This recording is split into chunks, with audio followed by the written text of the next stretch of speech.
Señor Jesús, querido Mestre, querido Guía,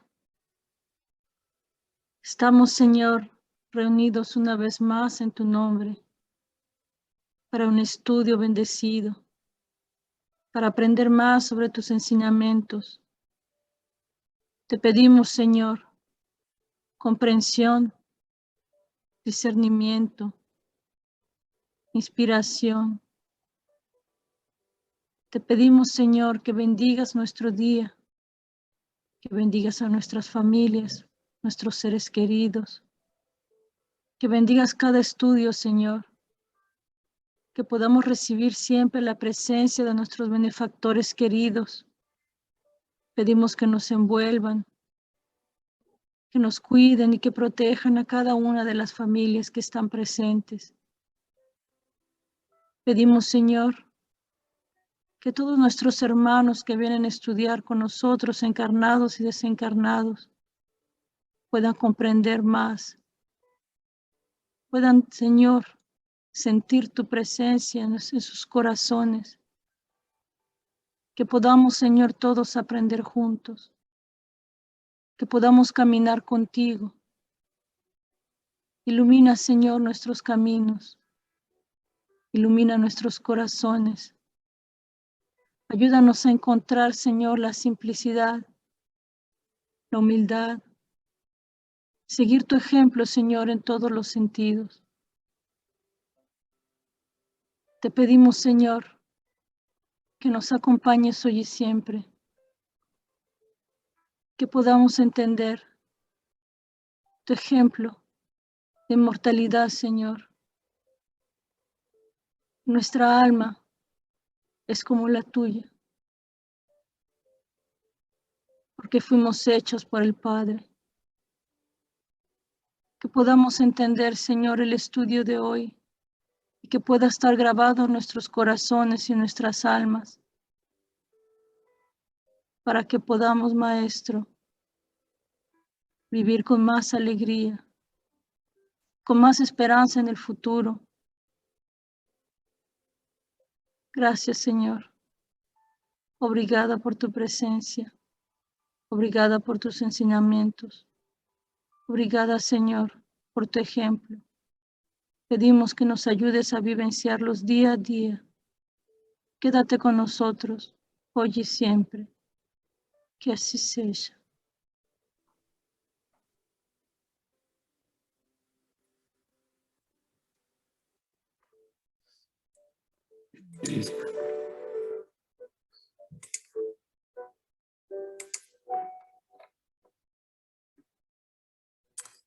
Bom, nós vamos hoje fazer uma leitura. O texto é longo, mas nós vamos ler o que está em azul, tá? Para evitar os nomes dos pesquisadores. Tá? Então, eu vou começar e depois a Adriana continua. Por favor, Adriana. O eu e a imortalidade. E passado o sábado, Maria Madalena e Maria, mãe de Tiago e Salomé, compraram aromas para irem ungí-lo. E no primeiro dia da semana, foram ao sepulcro, de manhã cedo, ao nascer do sol. E diziam umas às outras: quem nos revolverá a pedra da porta do sepulcro? E olhando, viram que já a pedra estava revolvida, e era ela muito grande. E entrando no sepulcro, viram um jovem assentado à direita, vestido de uma roupa comprida, branca, e ficaram espantadas. Ele, porém, disse-lhes: não vos assusteis, buscais a Jesus Nazareno, que foi crucificado. Já ressuscitou, não está aqui. Eis aqui o lugar onde o puseram. Mas ide, dizei a seus discípulos e a Pedro, que ele vai adiante de vós para a Galileia. Ali o vereis como ele vos disse. Marcos, capítulo 16, versículos de 1 a 7. Onde está você? A cada dia, cerca de 50 bilhões de células do corpo são substituídas, o que resulta num corpo novo a cada ano. O corpo é temporário. Elas não podem ser quem tu és.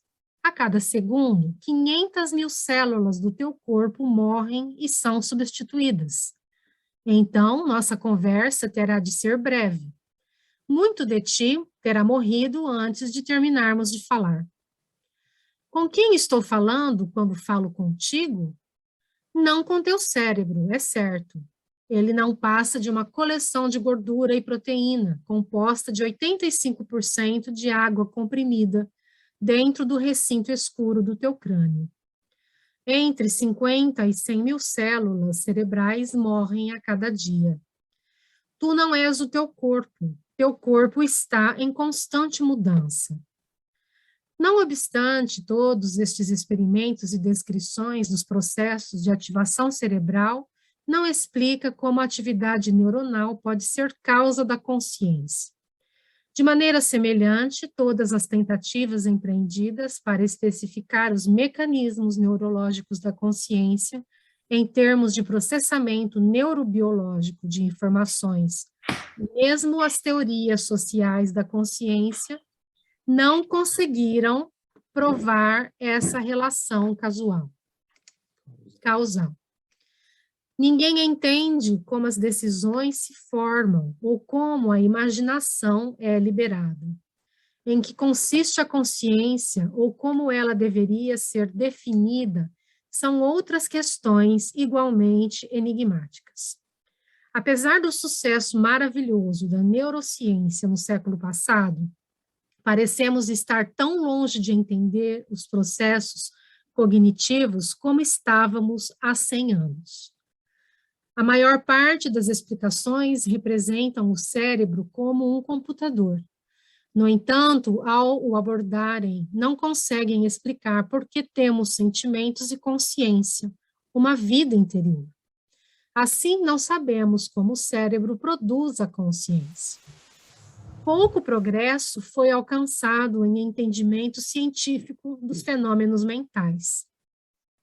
A consciência, a experiência subjetiva de um eu interior, pode ser um fenômeno que estará sempre fora do alcance das neurociências. A gente estava preocupada, Gi, com esse tanto de nome difícil. Então, vamos ler só a parte azul aqui, Adriana. Começa aqui, ó. Ops. Pera aqui, tem que voltar. Então, vamos lá. A memória deveria... Tá. A memória deveria ser impossível, no entanto, ela existe. A localização da memória no cérebro parece ser todos os lugares e lugar nenhum. Muitos cientistas estão sugerindo que tua mente não está no teu cérebro. O cérebro, de fato, não é capaz de produzir o fenômeno subjetivo do pensamento. O cérebro é mero transmissor e receptor de informações, mas não o lugar principal para armazenamento e processamento de informação. A minha primeira ideia era de que a consciência tinha de estar conectada ao cérebro. Hoje, chego à conclusão de que ela não deriva do cérebro. Nesse sentido, minha conclusão vem dar apoio àquilo em que Aldous Huxley acreditava.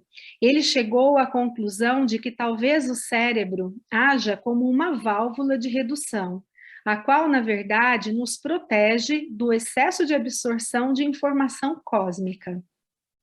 Não acho que se pode localizar a fonte da consciência. Estou bastante seguro de que ela não está no cérebro, não dentro do crânio. De acordo com minhas experiências, na verdade, ela estaria para além do tempo e do espaço, não sendo, portanto, localizável.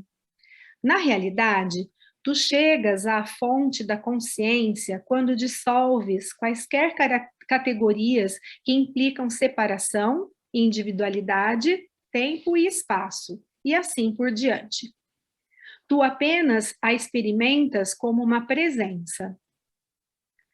A mente é uma entidade separada do cérebro e processos mentais não podem ser reduzidos a processos neuroquímicos do cérebro. Mas, ao contrário, estes últimos é que são dirigidos pelos processos mentais. E seria possível conhecer a existência da mente sem o cérebro. O cérebro não é um órgão que gera a consciência, mas é um instrumento desenvolvido para transmitir e limitar os processos da consciência e da atenção consciente, de modo a restringi-los àqueles aspectos do ambiente material que são cruciais para o sucesso mundano do indivíduo neste ou naquele momento. Nenhuma das ações que atribuímos à mente foi iniciada por estimulação, por eletrodos ou descarga epilética. Se houvesse um mecanismo no cérebro capaz de fazer o que a mente faz, seria de se esperar que tal mecanismo trairia sua presença de uma maneira convincente, através de indícios melhores a ser obtidos pela ativação epilética ou por eletrodos.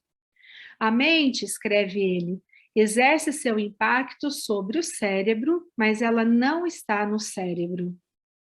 Alexandre, continua, por favor. É impossível para o cérebro armazenar tudo o que alguém pensa e experimenta durante a vida. Para fazê-lo, uma velocidade de processamento de 1024 bytes por segundo seria necessária. A simples atividade de assistir televisão por 1 hora já seria demais para os nossos cérebros. Pois, para que as memórias pudessem permanecer ao longo de 50 ou 60 anos, as células cerebrais teriam de permanecer as mesmas desde o momento que as memórias foram, assim, criadas. Mas isso não acontece, já que as células cerebrais são substituídas regularmente. Algumas fontes estimam que 50 mil a 100 mil células cerebrais morrem todos os dias. E, no entanto, apesar da incessante mudança de detalhe naquela vasta produção de elementos, nossos padrões básicos de comportamento, nossas memórias, nosso senso de existência integral como indivíduo, retém suas continuidades unitárias de padrão. Os dados que mostram a visão remota é um fenômeno comum, são acachapantes. O significado disto é que a mente não está no cérebro, ela não está presa na caixa óssea do crânio. O Dr. Larry Dossey, ex-chefe de pessoal do Hospital Médico da cidade de Dallas, descreve este caso em que a mulher cega de nascença conseguiu enxergar com clareza durante uma experiência de quase morte. Durante a cirurgia, o coração de Sarah parou de bater. Quando ela acordou, ela tinha uma recordação clara e detalhada da conversação frenética dos cirurgiões e enfermeiros durante a sua parada cardíaca. A disposição da sala de operações, os rabiscos no quadro de agendamento das cirurgias no saguão do lado de fora, a cor dos lençóis cobrindo a mesa de operações, o corte do cabelo da enfermeira-chefe do centro cirúrgico, os nomes dos cirurgiões que descansavam na sala dos médicos no fim do corredor, e mesmo o fato corriqueiro de que a anestesiologista naquele dia havia colocado 2 meias diferentes. Embora estivesse completamente anestesiada e inconsciente durante a cirurgia e a parada cardíaca, ela tinha conhecimento de tudo isso. Porém, o que tornava a visão de Sarah ainda mais incrível era o fato de que ela era cega de nascença. Your Eternal Self, Craig Hogan, PhD.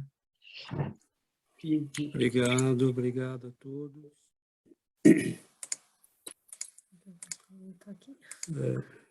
Era aí que o Giovana perdeu o texto. Bom, pessoal, nós temos, hoje é Sexta-feira Santa, nós sabemos que é o dia que Jesus foi sacrificado, né? Mas que no terceiro dia, né, no domingo de manhã, bem de madrugada, quando nascia o domingo, as mulheres que o visitam constatam a mensagem mais poderosa que ele vai nos deixar, né? Entre todas as que deixou, que é a confirmação da própria imortalidade. No entanto, isso é algo que precisa ser muito, muito, muito bem pensado por nós, muito bem refletido, porque a importância dessa mensagem tem implicações para a nossa vida, né? Dizer que nós somos imortais não é o mesmo que entender que nós somos imortais. E entender que nós somos imortais significa que nós temos mudanças a fazer. No entanto, eu coloquei um texto, né, que é um escrito recente de um escritor americano que escreve na área espiritualista,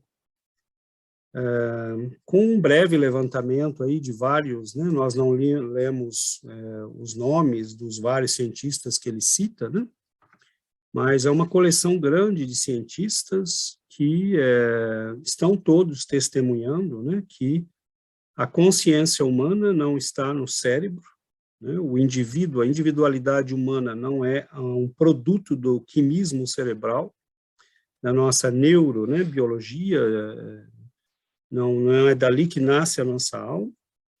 E há uma série de razões para se falar disso, né? Por exemplo, o fato de que uma pessoa como este último caso que ele conta, né? Basta um caso como este, não precisa mais, né?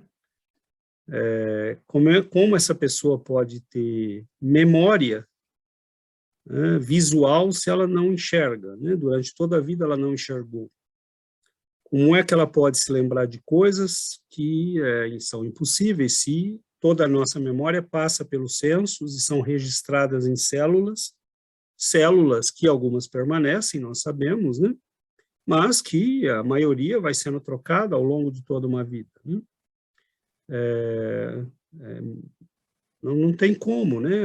Nós somos uma pessoa diferente, praticamente inteiramente diferente a cada ano, e no entanto, nós continuamos sempre tendo a mesma unidade, a mesma compreensão, né? A mesma ideia de nós mesmos, as nossas memórias.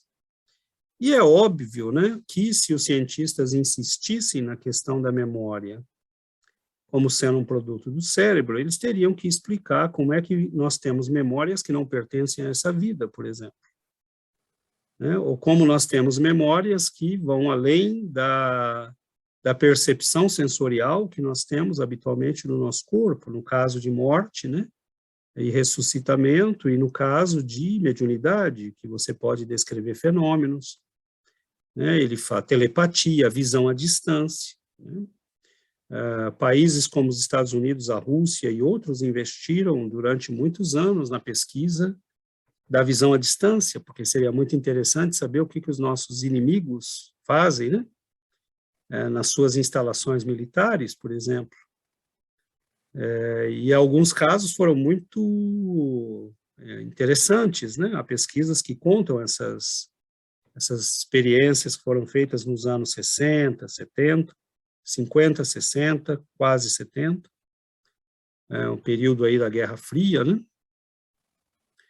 E é interessante que ele fala que o nosso cérebro não dá conta, né? Ele não dá conta. A quantidade de informações que nós recebemos é muito grande. Um simples filme que a gente assista já seria uma sobrecarga imensa para o nosso cérebro. E, no entanto, nós temos uma consciência perfeita de tudo que se passa em torno de nós, nós recebemos milhões de informações do nosso próprio corpo, nós temos um sistema, né, com o nervo vago, que nos dá informação do que se passa nos órgãos internos o tempo todo, nós temos vários órgãos de sensibilidade que nos dão informação simples, né, uma simples picadinha que se dá no nosso dedo, nós sabemos, nós sentimos, uma variação de temperatura, nós sabemos, nós sentimos.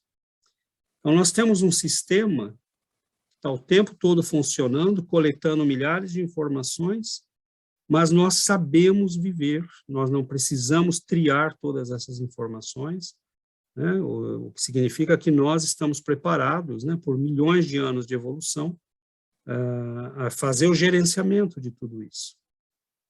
Agora, qual é a grande mensagem, né, a qual esses cientistas estão chegando? É aquela que Jesus nos deu, né?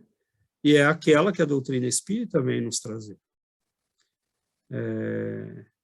E essa mensagem é uma mensagem muito importante, porque ter consciência da nossa própria imortalidade é algo que tem que ter um efeito na nossa vida. Se nós temos consciência disso, e isso não significa nada, não muda nada, não significa que nós realmente não entendemos o que significa isso. Né? Então, lanço essas palavras iniciais e acho que a mensagem, né, que o Cristo nos dá nessa Páscoa, no terceiro dia, que é aquilo que nós chamamos da sua ressurreição, né? E ele vai passar 40 dias com os discípulos, convivendo com eles, interagindo com eles, até o momento final, quando eles o veem, né, ascender aos céus. É uma mensagem de um grande poder, né, que vai determinar toda a história cristã por todo o tempo, né, até hoje. Mas será que nós entendemos? Será que nós temos uma ideia do que isso significa para nós? Será que nós percebemos as consequências que tem isso para a nossa vida? Então, deixo aqui essas perguntas para que a gente possa refletir juntos. Então, abrimos a palavra. Oi, Adriana. Oi. Ai, para variar eu, né, gente? Ai. Não, quando eu estava lendo esse texto, né, de todos esses cientistas aí, faz tempo que eles estão falando isso, né? A consciência não está no cérebro, né? Ou seja, está fora, não tem como estar lá dentro, essas células todas estão sendo renovadas. Então, como é que essas impressões ficam guardadas, né? Então, que é impossível. E por que às vezes aí eu fico vendo assim aqui no Canadá, né? Aqui no Canadá as pessoas têm uma resistência muito grande para tudo isso, para acreditar nisso, né? Aí a gente vê um grande cientista, como tem um grande cientista aqui, um médico, o Mario Beauregard, que ele foi demitido da universidade aqui, onde ele dava aula em Montreal, e porque ele falou sobre isso. Então, quer dizer, eles não têm nenhuma abertura para isso, né? E aí agora ele faz as pesquisas dele nos Estados Unidos, tudo. Então, eu fico pensando, né? Com tanta prova, assim, com tantos cientistas renomados falando que é isso, e não avança, né? Tão lento isso, uma resistência para aceitar tudo isso. E é engraçado que eles falam, está em algum lugar fora do cérebro, mas eles não têm ideia de onde esteja, né? E olha a bênção que nós temos, porque a gente sabe onde está, né? A gente sabe, a gente conhece essa resposta, né? E não precisa nem a ciência provar, né? A gente acredita, a gente sabe, e a gente tem convicção de que realmente é assim, né? Porque os espíritos de luz nos disseram, então a gente acredita e faz toda a lógica, né? Então, como é uma bênção acreditar conhecer, né, ter todo esse conhecimento espírita para poder entender tudo isso, né? E teve uma vez que eu escrevi para o Dr. Mario Beauregard, perguntando para ele se ele já tinha ouvido falar do Allan Kardec e tal, né?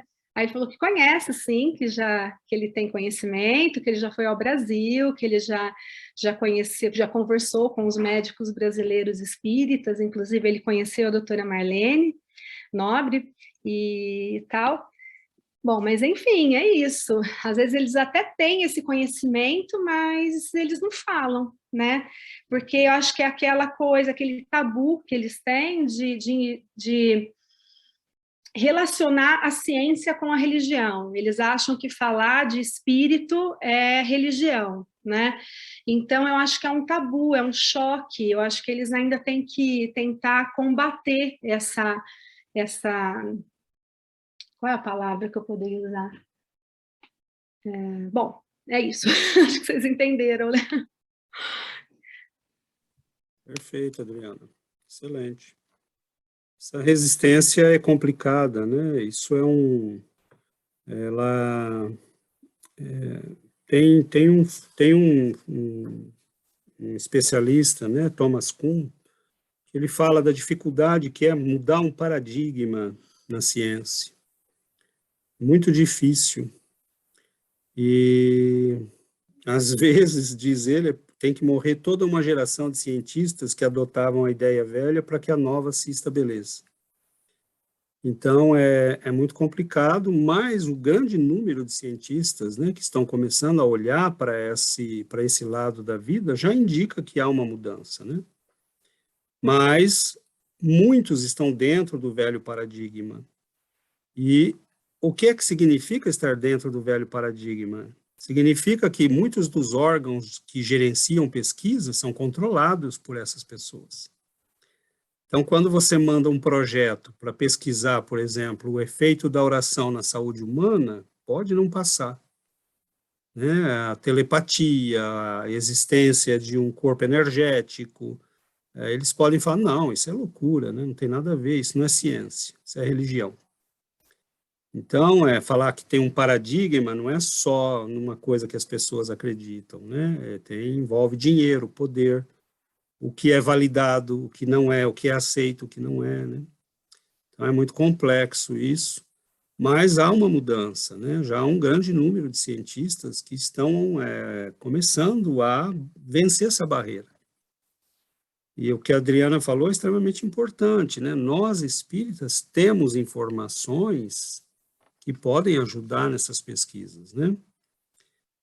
De onde vem a memória? A gente sabe que ela não está registrada. O cérebro é importantíssimo, ninguém está falando que não, né? Assim como os olhos são importantíssimos. A gente sabe que a visão não está no corpo, né? Mas tudo que a gente está vendo aqui passa pela visão física, porque nós precisamos desse órgão para ver o mundo material, né? Para interagir no mundo material. Mas nós sabemos que a visão não está no corpo, né? As experiências de quase morte, por exemplo, mostram isso.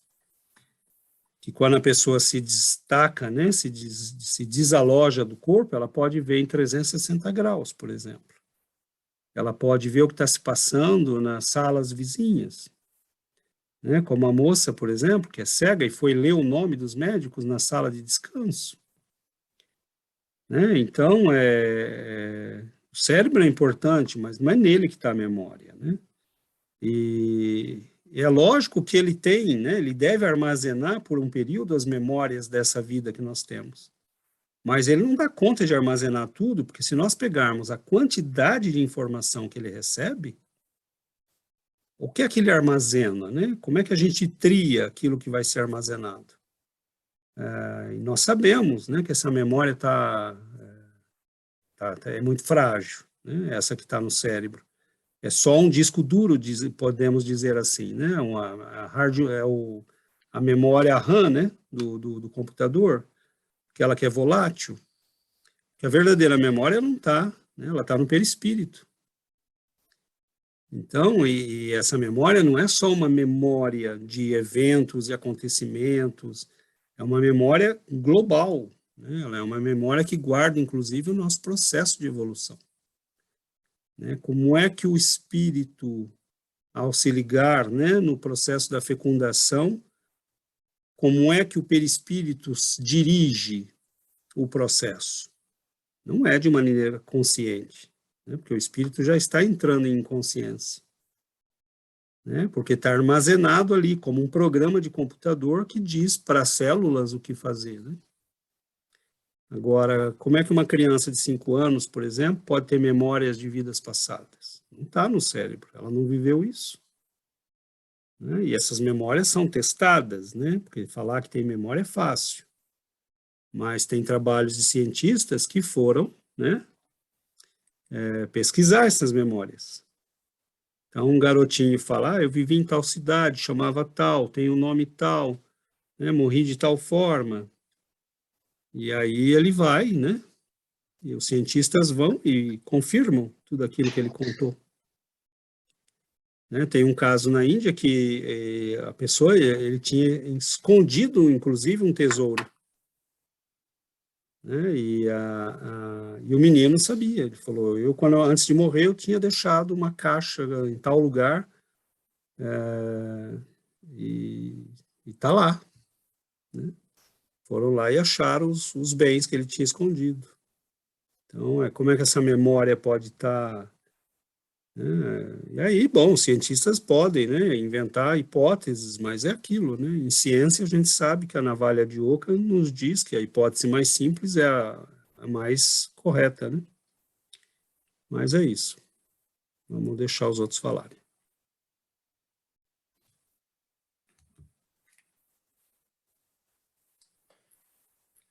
A Adriana falou de como nós temos sorte, né?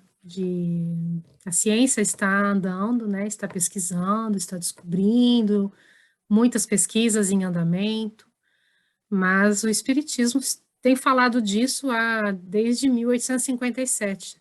Nós temos uma literatura imensa, né? Que explica tudo isso, e a gente tem a sorte, né, de estar em contato, porque a gente vive nessa realidade, né, a gente não tem mais como viver negando que nós somos imortais, nós não temos mais, porque isso a gente já entendeu, mas acho que essa compreensão, ela já vem, né, de outras vidas, porque, como o César disse, não é só dizer eu acredito, faz sentido, né, eu acho que quando a gente assume essa postura, né, de imortal, de espírito imortal, nós temos a obrigação de viver como tal.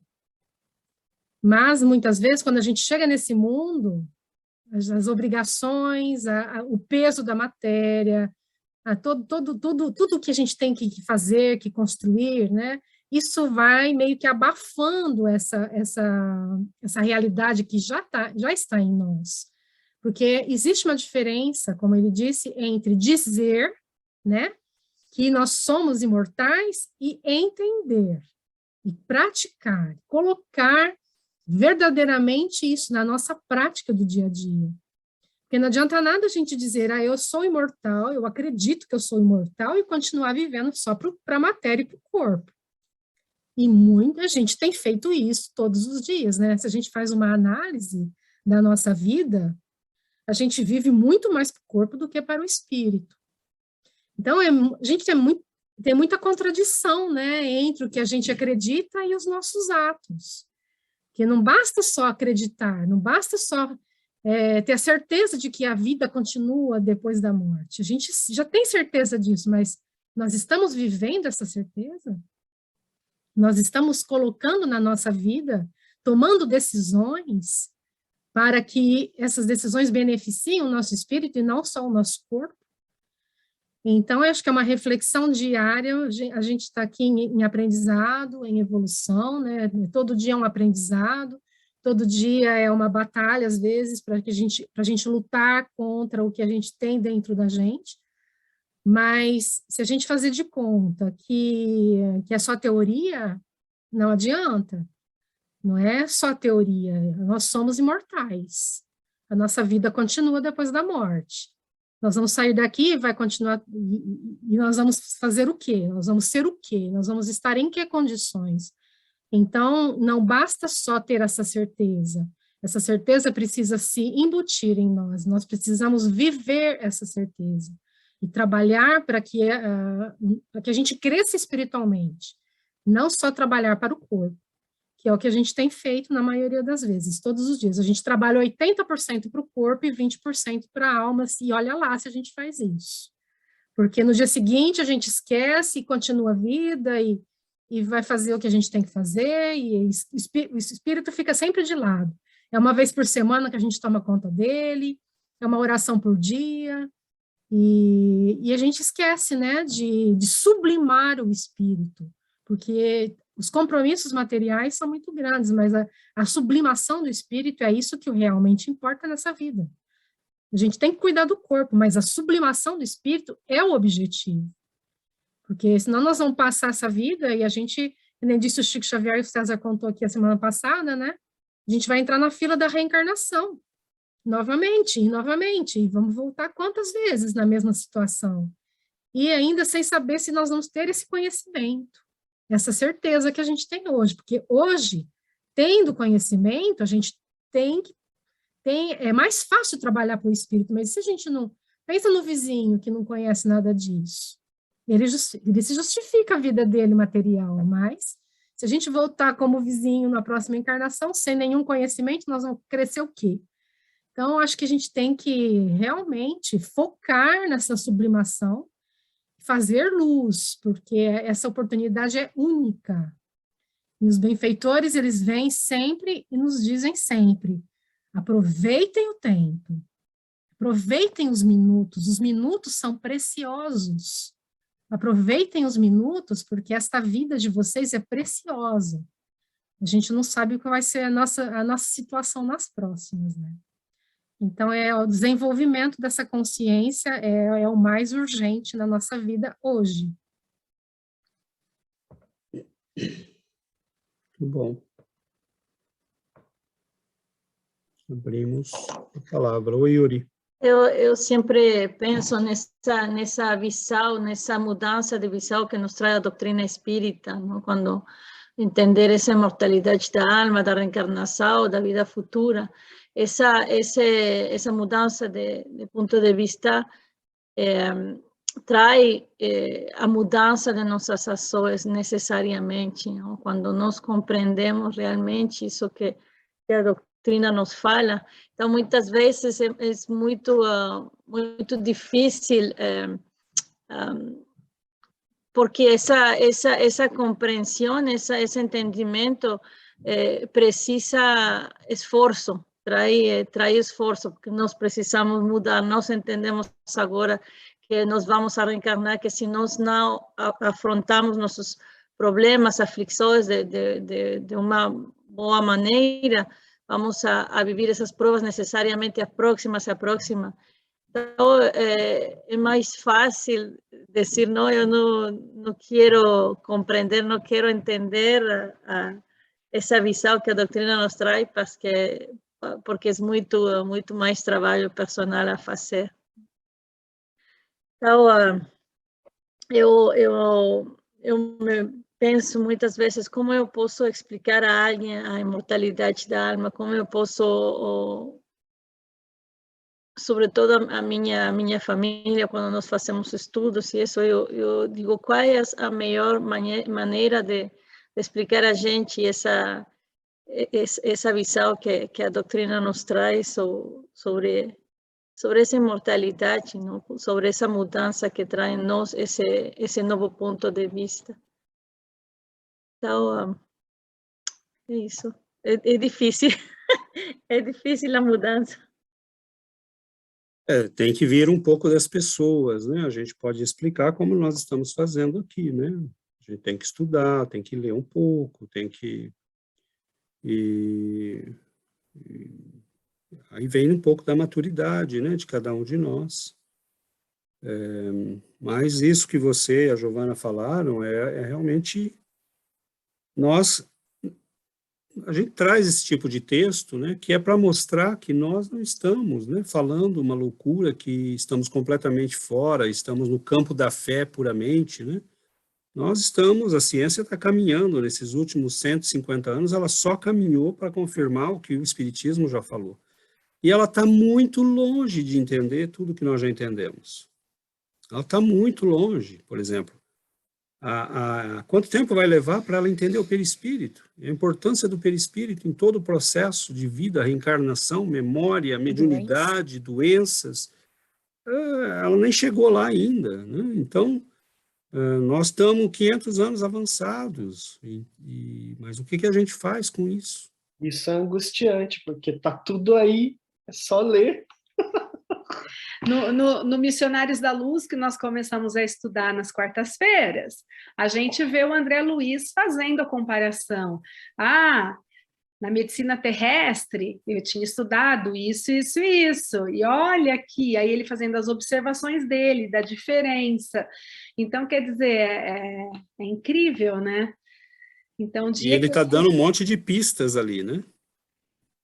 Está dando um monte de pistas. Quer dizer, o cientista espírita, né, e não espírita, que lê isso e começar a prestar atenção, ele vai começar a abrir áreas de pesquisa, né, que possam levar a uma compreensão, por exemplo, estabelecer protocolos de pesquisa no qual você possa testar a presença de um corpo energético que vai além do corpo físico. Nós precisamos de pesquisa nessa área. Agora, nós espíritas, nós não precisamos esperar que essas pesquisas sejam feitas. Allan Kardec nos deu de bandeja tudo explicado, e com a obra do Chico Xavier acabou, está tudo ali, né? Agora, eu sei que a minha imortalidade é só uma parte da história, porque eu também conheço o que acontece depois da passagem. Eu sei como é que eu vou viver, eu sei o que me espera, eu sei que o que vai me acontecer depende de como eu vivi, das escolhas que eu fiz. Então, não é, né, para nós a questão já é o que é que eu faço com isso? A mensagem do Evangelho, a mensagem da doutrina espírita, as milhares de cartas que o Chico Xavier recebeu, isso tem que ter um efeito na minha vida. Então, aí que vem, né? Eu continuo vivendo como um homem, como uma mulher, ou eu começo a viver como um espírito. Eu reproduzo os condicionamentos que estão embutidos em mim, né? Vamos dar um exemplo prático, né? A mulher, ela foi treinada historicamente, né, biologicamente, para seduzir, né? Porque ela precisa ter, né, o companheiro, ela precisa gerar filhos. Óbvio que isso, hoje em dia, na nossa sociedade, né, já passa por uma mudança, porque você tem escolhas, a mulher se forma, a mulher pode trabalhar, né? Mas isso está embutido na formação psíquica da mulher, como está um monte de coisa na formação psíquica do homem. Eu continuo reproduzindo isso? Ou eu supero isso? O homem foi educado para, né, espalhar a semente dele pelo mundo. Né? Você tem, né, vai em frente, né? Você é o garanhão reprodutor. Né? Mas diante da imortalidade, eu sou isso ou eu supero isso? A gente foi educado para ter todos os prazeres, para ter dinheiro, para ter poder. Mas diante da imortalidade, eu reproduzo isso ou eu supero isso? Então, para nós espíritas, a questão é essa. Tem irmãos nossos que querem discutir os fenômenos mediúnicos, querem discutir as provas da imortalidade. Né? A gente vê aqui no mundo anglofônico, francês, europeu, né? Eles estão muito preocupados com isso, mas será que foi por acaso que Chico Xavier recebeu 500 livros, praticamente todos eles convidando a reforma moral, mesmo quando falam de ciência? Por que os espíritos, por que essa falange gigantesca, né, que coordenou o trabalho do Chico, aliás, pelas informações que a gente tem, né, que foi coordenado pelo Chico, né, porque, ao que tudo indica, ele era o espírito mais elevado dessa falange. Né? Emmanuel era, né, um suporte, um grande coordenador, um grande gênio, né, da filosofia, da religião. Não tem dúvida que era um espírito provavelmente da mesma estatura, né? Mas as informações que a gente tem é que Chico Xavier era reverenciado, né, pelos próprios espíritos que vinham se comunicar com ele, porque se sentiam honrados de se comunicar através dele. Então, será que essa falange que veio produzir toda essa literatura foi para quê? Porque é aí que está o nó, né? Não foi para a gente continuar vivendo do mesmo jeito, Não né? foi para a gente continuar vivendo do mesmo jeito. Não foi. O objetivo é que a gente mude. Inclusive o Emmanuel, ele perguntaram, né? Por que tantos livros? Por que 500 livros, né?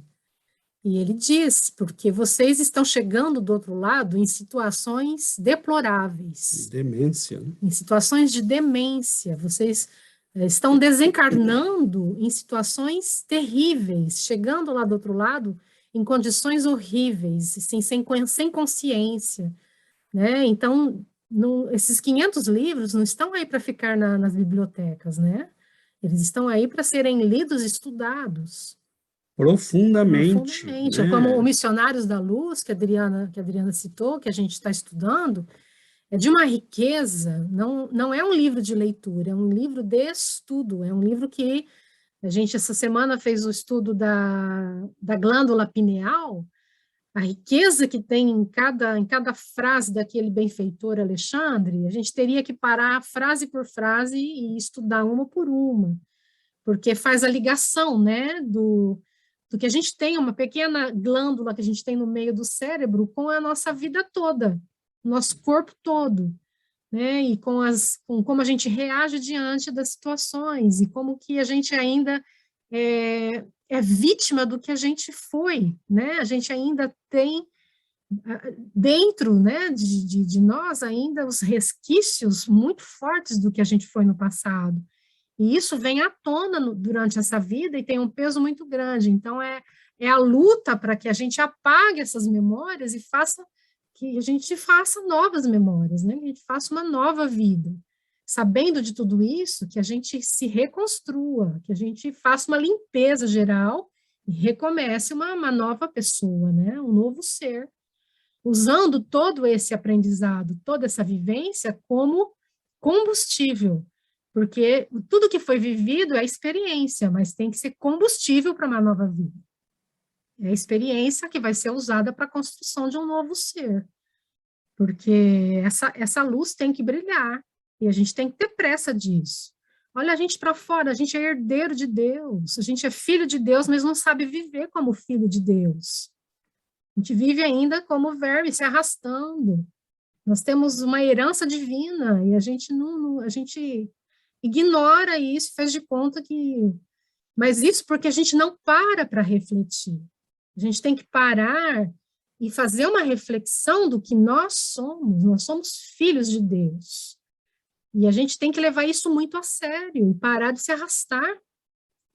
É uma questão de identidade, né? A gente precisa analisar até onde nós estamos nos identificando com o nosso corpo, que né, pelo texto que nós lemos hoje, não sobrevive, né? Um segundo, a gente tem aí milhares de células que já não estão mais lá. Como é que eu posso me identificar com isso? Né? Quer dizer, mas profundamente a nossa identificação é essa. E esse caso que a Giovana falou, que o Emmanuel respondeu, na verdade, vai muito além disso, né? São milhares de pessoas, milhares dentre nós, estamos vivendo processos obsessivos, porque as almas que estão do outro lado estão completamente desorientadas e nos encontram também desorientados.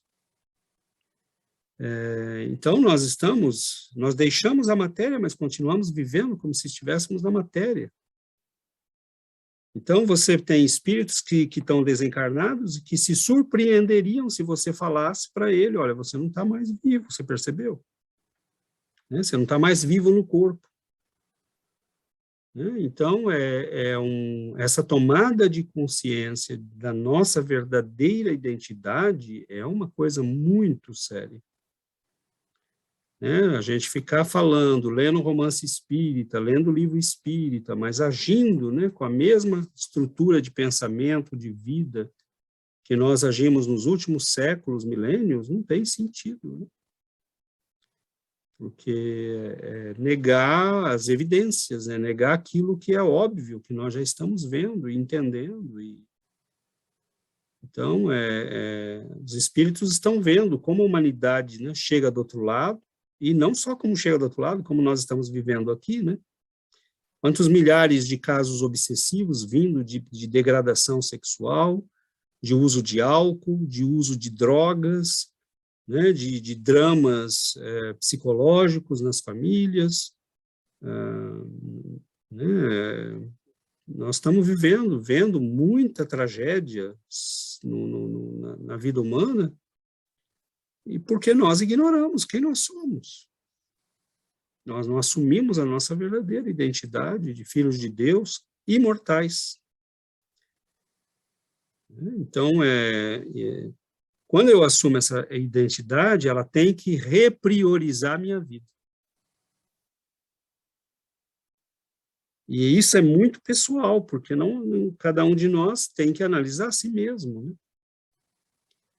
A reforma íntima de que nos fala o Evangelho, de que nos fala, né, a obra toda de Chico Xavier e outros, é isso.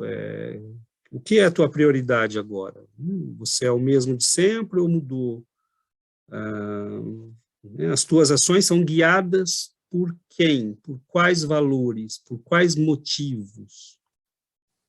O que é que determina as suas escolhas? As suas ações e as suas reações são determinadas pelo quê? Então, a gente vê que tem milhões de pessoas que estão vivendo, mas vivendo. Né? Levantam todo dia, dormem todo dia, né? Vivem vidas sem sentido, fazem escolhas sem sentido. Isso é sério, né? Porque é você viver ignorando quem você é. Então, E desperdiçando a oportunidade, né? Tempo, né? Recursos, corpo, cérebro, né? Uma vida. Então, eu acho que a mensagem da imortalidade, ela é uma mensagem muito, muito séria. E eu tenho uma triste notícia. Não vai cair do céu. Não cai do céu. Ninguém faz por nós. Não adianta esperarmos que o papai ou a mamãe, o marido ou a esposa vai fazer. Não faz. É trabalho pessoal. É tomada de consciência individual. Cada um é responsável por si mesmo. E nós estamos aqui para nos ajudarmos uns aos outros. A gente através dessa ajuda que a gente cresce. Ninguém está sozinho. A gente não está abandonado, né? Os que sabem mais ensinam e puxam aqueles que sabem menos. Mas não adianta ter alguém para puxar se a gente não se deixa ser puxado, né? Então é uma tomada de consciência. E essa tomada de consciência vem da reflexão, né? Poxa vida, acho que é bom eu começar a pensar nisso, né? O que eu estou fazendo da minha vida? Porque se a gente ficar achando que vai cair do céu, não vai. Atitude, é mudança pessoal, é investimento pessoal no estudo, no trabalho, né? É leitura, é reflexão. É daí que vem a mudança, né? Essa é uma das consequências de assumir esse conhecimento como algo que dirige a nossa vida, a nossa responsabilidade pessoal. Essa é uma das primeiras consequências. A outra é você repriorizar a tua vida. Eu não posso continuar vivendo e tendo as mesmas prioridades como eu tinha quando não conhecia isso. Então, e como a Giovana disse, não cai do céu, tem um esforço aí, né? Não adianta sermos imortais, eu tenho que conquistar essa imortalidade, na verdade. A imortalidade, sim, eu sou imortal, mas eu sou imortal como? Eu deixo o corpo e continuo pendurado nas pessoas, obsedando todo mundo? Isso não é imortalidade, né? A imortalidade é você ser livre. É você deixar o corpo e falar, agora eu vou para onde eu quero. Eu estou livre, eu não estou condicionado por um corpo, por um estômago, por um órgão sexual, por prazeres e desejos e dinheiro e poder. Eu sou livre. né? Então, e note, o problema não está na matéria, o problema está no espírito. Né? O dinheiro é neutro, o poder é neutro, o sexo é neutro, a comida é neutra. Né? A questão é a alma. Nós estamos apegados às coisas. Né? E isso é viver como indigente quando você poderia viver como príncipe. Oi, Adriana. Você sabe que outro dia eu estava conversando com uma brasileira que mora aqui no Canadá, aqui em Sherbrooke, e eu estava falando, né, é porque eu estudo espiritismo, nós temos um grupo de estudo, tá, super legal, não sei o quê. E ela falou assim, eu sei, eu já fui em centro espírita, tal, mas eu não gosto do espiritismo. Eu acho que essa coisa do conformismo, de você achar que tudo é assim porque tinha que ser assim, a pessoa tem que passar por isso, então pronto, a pessoa se acomoda e ela não faz nada para mudar. Eu falei assim, é engraçado, porque a minha visão é totalmente diferente da sua. Sabendo o porquê das coisas, aí é que me faz levantar, trabalhar para mudar. Ela falou, não, a maioria das pessoas que eu vejo espíritas se acomodam, se conformam e não fazem nada, tipo, o pessoal lá da África está passando fome porque eles têm que passar fome. Eu falei, e aí não vão fazer nada para poder mudar a situação do outro lá na África. Eu falei, olha, não é assim que eu vejo, né? Porque se eu estou vendo os problemas, eu sei que eles têm que passar por isso e a gente tem que fazer alguma coisa para mudar. Agora, o que eu tenho que fazer para mudar sou eu mesma.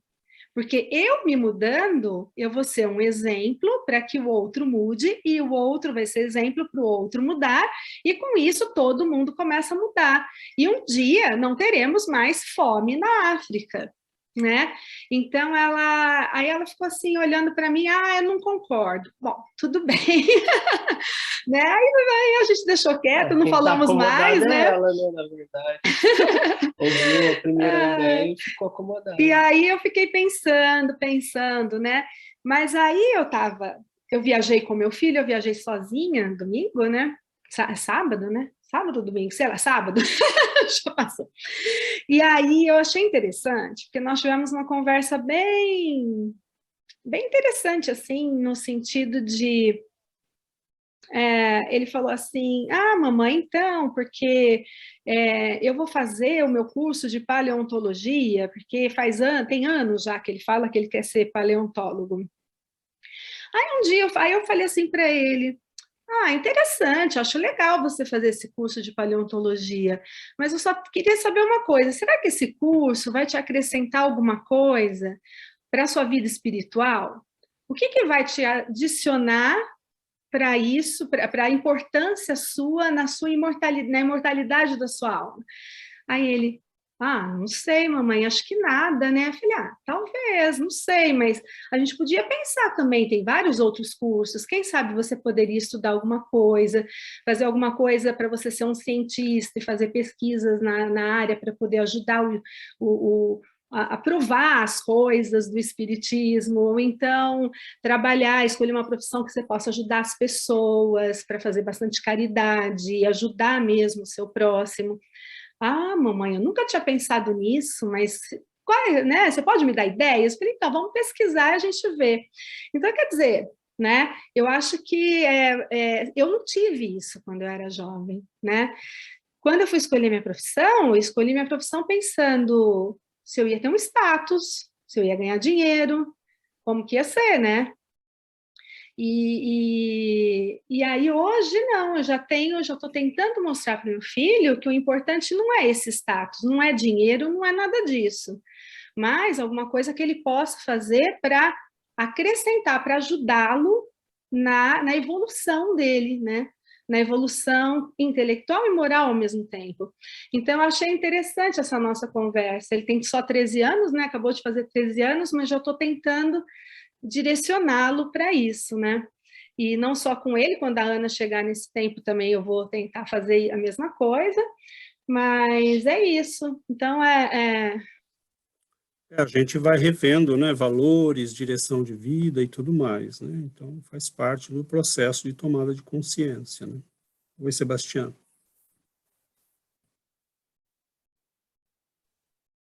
Eu penso que num planeta de expiações e provas, a maioria da gente não vai entender estas coisas de... Eu acho que se não somos suficientemente maduros, se não temos suficientemente sede de encontrar, porque como eu busquei muita coisa antes que eu chegue no espiritismo, não? E que eu veja a diferença e por que eu devo mudar, que minha alma compreenda por que deve mudar e por que eu devo seguir as leis divinas, não? Mas a maioria da gente, você fala de espiritismo e você vê como um vazio nos olhos e como que não, ou seja, de que está falando? Por que eu faria isso? Então eu penso que se esperamos que a maioria da gente aqui entenda o que nós já entendemos, não creio que vai acontecer. Tem um palestrante que eu estava escutando que ele dizia, nós pensamos que Deus perdeu o controle aqui na Terra, não, que tudo está descontrolado, mas num planeta assim, de expiações e provas, eu acho que é normal que a maioria não se interesse na espiritualidade. E eu pensando na ciência, não, eu estava olhando como um documental, não um documental, mas como um papel assim que falava dos buracos negros, que os cientistas, eles com suas equações, eles podiam ver como mais longe de nosso tempo e nosso espaço, com suas equações, não? Então, eles já estavam falando como de algo que não podemos perceber, mas que as equações mostram que vai mais além do material, não? Então, eu penso que quando a ciência veja, não, que tem algo mais, elas vão olhar para a informação que já está na Terra, não, como o espiritismo e isso. Eu penso que quando eles aceitem isso, poderia haver uma mudança muito drástica, não, na ciência. Porque no espiritismo, se você vê um livro como Missionários da Luz, é impressionante, você vê, ou seja, então, não sei, agora a ciência está avançando muito, como você diz, para isso, e eu penso que não tem de outro jeito, não, que chegar a essa realidade que, olha, temos que ver além solo da matéria física, não? Existe muita coisa, né? Se eu pego aí o que a Adriana falou dessa moça e o que você falou, né? E o que nós vemos aqui com regularidade, mesmo no Brasil, né? Mesmo no mundo todo. O Brasil, muita gente vai no centro espírita, mas não quer dizer que entendeu. Existe uma distância muito grande, né? Entre... o espiritismo, ele foi vítima de um processo, né, que alcançou as religiões e infelizmente ele apareceu, né, como ele aparece como uma nova possibilidade para a espiritualidade humana, mas ele foi categorizado e excluído, né, como se fizesse parte desse processo antigo das religiões. No entanto, existe, né, por exemplo, nós sabemos que existem alguns, quando você lê, por exemplo, os livros mais importantes da humanidade, principalmente os de filosofia, nós sabemos que o mínimo estava ali, porque o filósofo sabia que existia um processo de formação que passava pelo contato pessoal. Eu pergunto para vocês, se vocês lessem Espiritismo, mas não estivessem num grupo de estudo, a compreensão seria a mesma? Não. Então, há um processo de transmissão que vem do contato pessoal, de estar em contato com aqueles que viveram, que sabem, que formaram uns, que formam outros, que transmitem para outros. Então, a doutrina espírita, ela está sendo estudada por aí, mas muitas vezes por pessoas que têm condições, não entenderam, e não foram formadas, e não viveram com pessoas que tinham uma compreensão ampla da doutrina. E o que está nos livros precisa ser preenchido. Né? O Borges, né, que é aquele escritor argentino, ele dizia, é preciso ler muitos livros para entender um livro. Então, é um processo, né? Quando você lê o primeiro livro, você não vai entender. Você tem que ler. E, além de ler, conviver com pessoas que estão vivenciando aquilo, para que a prática preencha o que está nas linhas que não estão escritas, mas que está nas entrelinhas do que está ali. Então, a doutrina está sendo vítima disso. Nós não temos uma população sendo formada. Por que que o nosso grupo dá tanta importância para o estudo? Porque começa pelo estudo. Depois vem a prática, vem a vivência, a convivência, né, com pessoas que estão mais habituadas ao trabalho, aquela dinâmica. Mas, e por que que nós estudamos, nesse grupo, textos como esse que nós estudamos hoje? Porque o Espiritismo está ligado em tudo, mas não é o César que disse, é Allan Kardec que disse, o Espiritismo toca a todos os aspectos da vida humana. Então, você pode estar em qualquer ciência, em qualquer domínio, você pode ser quem for, mas o Espiritismo toca em todos os aspectos da vida humana. Eu posso estudá-lo a partir de qualquer ciência, mas ele é superior a todas as ciências, e nós estamos correndo um risco muito grande, porque se nós não formos capazes de dialogar com as ciências humanas, para dizer, olha, nós já sabemos o que vocês estão descobrindo e sabemos mais. Vocês querem aprender conosco? Né? Daqui a pouco nós vamos estar aprendendo, levando para os centros espíritas, né, conhecimentos estrangeiros, alienígenas, como se fosse uma novidade, mas nós já sabemos há muito tempo. Mas como nós espíritas não estudamos a doutrina, nós achamos que é novo. Né? Não é novo. Os livros do Chico são para ser estudados nos próximos 500 anos. O que está nas entrelinhas de André Luiz,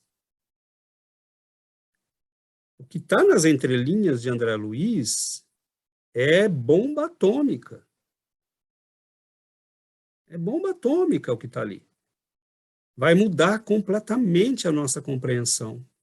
Mas a gente lê a historinha, a gente presta atenção em detalhes, a gente fica em coisinhas externas. Né? Mas o que ele está dando ali, mas para isso a gente precisa ter olhos de ver. Se a gente não tiver olhos de ver, nós não preenchemos os espaços. E aí a gente fica com informações picadas. Por exemplo, o que essa moça falou para a Adriana é o que muitos centros espíritas falam. Né? É o que muitos centros espíritas falam. Conforme, se você está sofrendo, né, com a sua vida, porque é o seu karma.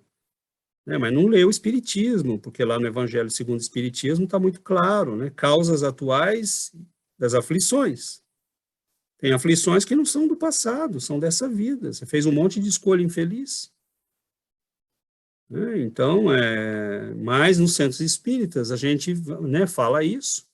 Muita gente adota a ideia porque não quer mudar a própria vida. Meu marido é assim mesmo, meu filho é assim mesmo, né, a minha vida é assim mesmo. Na verdade, a doutrina está nos dizendo, você é responsável pela tua vida, pelas tuas escolhas, pelo que te acontece, né, e se você não tinha consciência, tudo bem, mas agora você tem, comece a viver como quem tem consciência. Então, esse processo isso é um impacto, né? Agora, aí entra, Sebastião, uma coisa muito séria. Não é todo mundo que está preparado para isso. Então, o que nós temos que fazer é estudar, alimentar aqueles que estão sedentos, que estão prontos, e jamais ter a pretensão de que nós vamos falar para todo mundo. A ciência vai levar algumas décadas, talvez séculos, para chegar onde nós chegamos. Mas nós não podemos esperar. Porque já tem muita gente pronta para receber o que nós temos para passar. Mas são grandes multidões? Não são. As grandes multidões vão assistir o filme Ghost, vão ler os romances e achar bonito. A ideia vai passando. Né? Vão ler os livros e não vão entender de verdade, porque falta todos os meios de linhas lá que a pessoa não tem como preencher. Né? Então, a questão é, eu estou maduro, eu entendi, então eu tenho que acelerar, eu que tenho que mergulhar nisso, e eu vou sempre achar aqueles que estão prontos para fazer o caminho comigo. Né? Vai sempre ter. Né? Nós nunca vamos caminhar sós, mas não podemos imaginar que vamos levar conosco a multidão. Né? A multidão escolheu Barrabás. Ela estava diante de Jesus. Ela escolheu Barrabás. Então, a gente não pode ter muitas ilusões, né, com a opinião pública e com a multidão. A multidão quase sempre escolhe errado. Mas está muito bom, a gente está esgotando o nosso tempo, né? César, eu acho que é muito importante falar do espiritismo com as pessoas, porque se nós não fazemos isso, como sabemos que a gente está lista? Pronto. Está pronta para isso, não? E muitas vezes mesmo as pessoas não sabem que estão prontas. Então, é importante que nós façamos essa divulgação, falar todo o tempo com esse é o nosso trabalho. Mas sabe, Yuri, é uma dificuldade muito grande essa, né? Tem uma pessoa que frequenta, que assim, que já falou assim que não compartilha as publicações por causa dos amigos que vão ver e vão perceber que ela está em grupo de estudo assim, aí ela tem medo dos pais dos alunos que vão perceber que ela está estudando esse tipo de coisa, e aí vão talvez tirar os alunos, entendeu? Então, a gente vê assim, uma dificuldade muito grande, a gente que faz essa divulgação, que tem, né, um trabalho que eu faço todo dia e eu loto, né, porque eu estou de licença do trabalho, eu coloco um monte de publicação, mas a gente não vê o compartilhamento, né? As pessoas ainda têm muito medo de compartilhar. O que meus amigos vão pensar? Estou estudando espiritismo, né? Então, tem muita gente ainda que fica com o pé atrás do que os amigos vão pensar. Mas esse é o trabalho. Né? Por quê? Porque se alguém não tivesse feito, nós não teríamos sido chamados. Né? Então, nós não sabemos quem vai chegar, mas se um chegar, aquele um, para ele vai ser importante. E nós já estudamos que uma pessoa que muda todo o meio dela. E ela vira um centro de renovação das consciências. Essa pessoa que a Giovana falou ainda não entendeu. Ela ainda não entendeu que, às vezes, vale a pena pagar o preço. Vocês querem tirar? Ok, mas vão chegar outros. E esses outros vão aceitar a mensagem que eu tenho para passar. Mas isso tem que vir da pessoa. Né? A gente não pode convencer ninguém a dar esse passo, porque tem que ser espontâneo, tem que vir brotar da compreensão. Mas isso que a Yuri falou, e que a Giovana e ela, né, e outros têm feito, eu acompanho o trabalho delas duas, né, a Yuri e o Sebastião estão fazendo em espanhol, a Giovana faz em francês e português. É um trabalho que você lança sementes, é o semeador, você joga. Né? Agora, o terreno está fértil, maravilha, a pessoa vai reagir, e aquilo pode salvar uma vida. Se você salvar uma vida, né? Se uma pessoa encontrar a verdade, a tua vida toda já valeu a pena. Né? Toda a tua existência nesse mundo já valeu a pena, você salvou uma vida. Né? Nós temos tirado vidas no nosso passado. Então, que uma pessoa mude, que uma pessoa tenha consciência, que uma pessoa encontre a felicidade do entendimento, né? Já valeu a nossa vida nesse mundo. Por isso que nós não temos que ter medo, nós temos que ter alegria de fazer o que nós fazemos.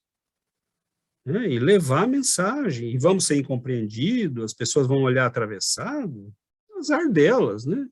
Problema delas. Eu já tive esse medo também. Já tive, e eu compreendo quem tem, porque no meu trabalho eu tenho várias pessoas que trabalham comigo e que são meus amigos no Facebook, então, e eu acho que eles devem me achar louca, né? Porque eu partilho o tempo todo, mas hoje eu não tenho um pingo de preocupação. Não quer falar comigo? Não fale.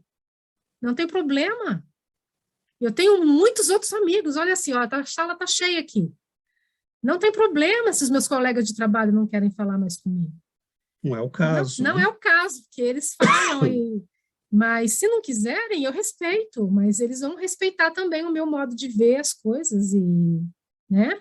A gente não tem que ter medo, tem que fazer o trabalho, e Jesus conta conosco, que somos peças somos instrumentos do jardim dele. Ele conta conosco, nós precisamos fazer isso, porque nós somos os olhos, as mãos, as palavras de Jesus nesse mundo. E se a gente não fizer, ele não tem com quem contar. A gente está aqui encarnado, e nós estamos aqui no mundo, então tem que partir de nós, né? É pessoal, né? A gente... E não fiquemos, né, bravos com ninguém, entenda, quem sabe mais tem condições de compreender. Né? Quem sabe mais tem condições de compreender aquele que sabe menos. Eu vejo pessoas muito inteligentes aqui no Canadá, que têm uma formação muito boa, mas são completamente ignorantes das coisas do espírito. Né? Você julgar uma coisa sem ter lido, né, e dizer que tem pensamento crítico, é duro, né? Você não entendeu nada do que é ter pensamento crítico. Né? Então, é isso, as pessoas estão publicando coisas politicamente corretas o dia todo, aplaudindo sempre as mesmas coisas, né? A grande mudança vai vir e a vida vai chegar para todo mundo, né? A nossa irmãzinha Dora é muito carinhosa, ela chega para todo mundo, não esquece ninguém, né? Ela é tão boazinha, ela não esquece ninguém, né? Jamais ela nos deixa para trás, nenhum de nós. O Alexandre está falando aqui para mim assim, Adriana, eu estou vendo a hora que os meus amigos da faculdade, que eles ainda são jovens, a amiga Dora Todos ainda não vão chegou, me né? procurar. O dia que eles vão me procurar, porque eles já sabem que eu sei, né, dos meus estudos, e os meus pacientes também, que eu sempre converso, eu até falei com a outra, não com a minha chefe, né, com a outra dentista, que é chefe da outra equipe, eu falei para ela esses dias que ela gosta e ela sabe que eu estudo, né, eu falei para ela esses dias, eu falei, então, quando os pacientes, eu sinto uma abertura, eu falo para eles, né, do estudo, do espiritismo, de tudo, tal, falo da reencarnação, falo de tudo isso. Ela olhou para mim e falou, eu falei assim, meu marido outro dia perguntou para mim, você não tem medo, não, de ser denunciada? De dar problema? Eu falei, não tenho, não, se eu sinto abertura, eu converso. Ela falou assim, você está certa, eu também faço isso com os meus pacientes. E eu não te julgo, não, porque eu faço a mesma coisa, tal. Quer dizer, ela não é minha chefe, mas ela não tem conhecimento do espiritismo, ela tem um conhecimento mais espiritualista, mas ela também faz, né? Do jeito dela, mas ela faz. Então, eu acho interessante, né? Isso que o Alexandre falou e que você está falando, foi o que eu respondi um dia para essa moça que falou isso, né? Ela não é nem brasileira, mas eu disse, você sabe quando as pessoas vão saber?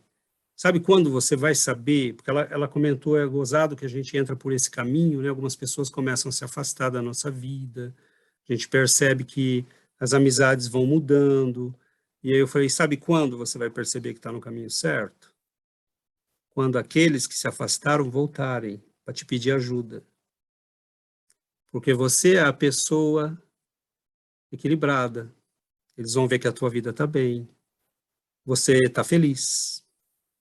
Você reage com tranquilidade às situações, você tem entendimento do que acontece.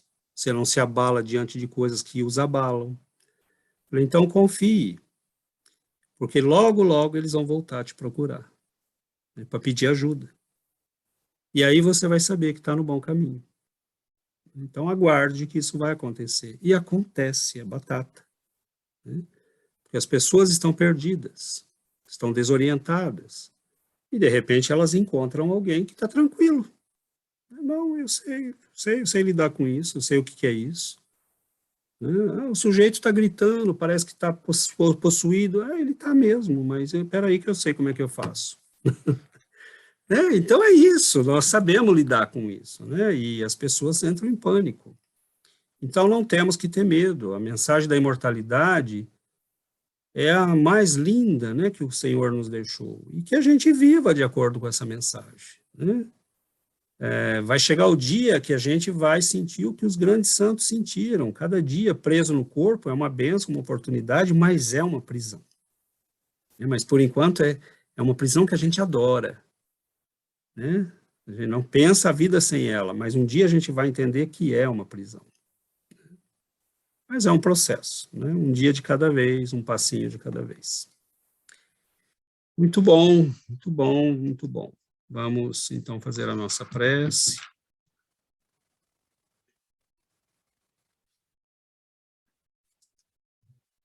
Queria só fazer um comentário, César.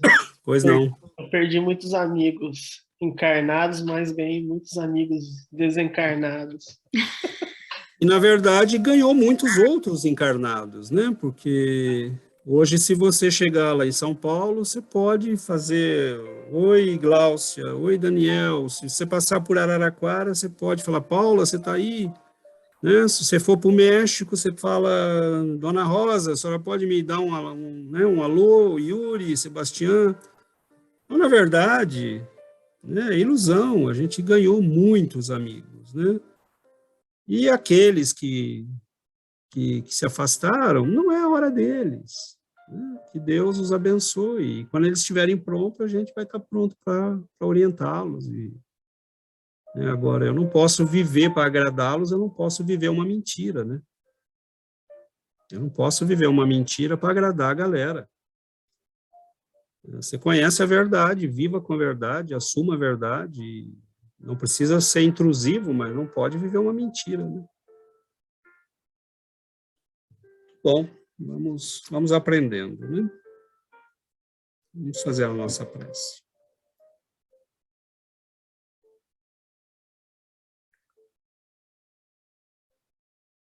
Querido Mestre Jesus, nós nos imaginamos, Senhor, naquela madrugada de domingo, quando, depois dos terríveis dias de sofrimento, nós vemos a luz do sol que nasce e aquelas mulheres que olham para o túmulo vazio. E para aquele espírito iluminado que lhes comunica que o Senhor não mais ali está. Que Ele aguarda os seus na Galileia, querida. Nós nos imaginamos, Senhor, diante deste túmulo vazio.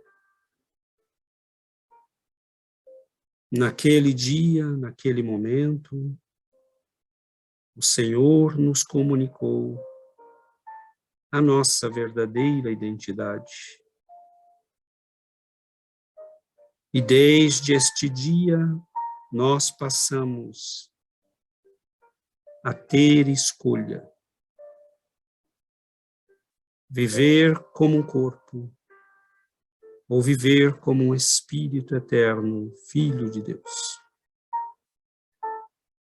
Nós te agradecemos, Senhor, porque antes da resplandecência da ressurreição, houve o sofrimento terrível da cruz.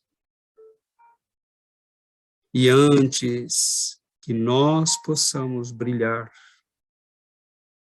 nós sabemos que devemos carregar a nossa cruz. A cruz do trabalho, da transformação, do crescimento, da coragem de mudar. Nós te agradecemos, Senhor, por teres vindo das alturas celestiais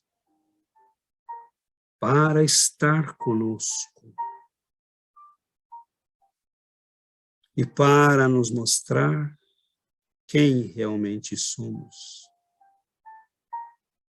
Então, Senhor, desde este dia, nós entendemos que continuarmos escravos ou sermos homens livres é uma escolha que nos cabe a cada um de nós. Abençoa-nos, Mestre, para que o gosto da liberdade finalmente tome conta de nós, para que o desejo de sermos livres, de nos libertarmos das amarras às quais temos nos ligado por tantos séculos, possa finalmente, Senhor, vir a nós esse desejo de liberdade. Dá-nos a força, Senhor, de carregar a nossa cruz de lutas, de reforma íntima, de estudo, de trabalho. Antes que as tuas sementes possam brotar, nós precisamos limpar a eira, tirar os espinhos, afastar as ervas daninhas, retirar as pedras. Então, Senhor, que nós tenhamos a bênção da tua presença e que a mensagem da imortalidade nos guie, nos mostre a direção do nosso trabalho e da nossa vida. Que nós possamos, mesmo que por alguns segundos, lembrar que a tua presença depois da cruz, que a mensagem da imortalidade é, Senhor, o grito de libertação para toda a humanidade. Nós somos filhos de Deus, livres, com o poder de escolher nosso destino e a nossa vida. Fique conosco, Mestre, receba a nossa gratidão e que estes amigos queridos possam imprimir nas nossas almas o conhecimento e a sabedoria que hoje nos chegaram através do estudo. Fique conosco, Mestre, hoje e para todo sempre. Que assim seja sempre.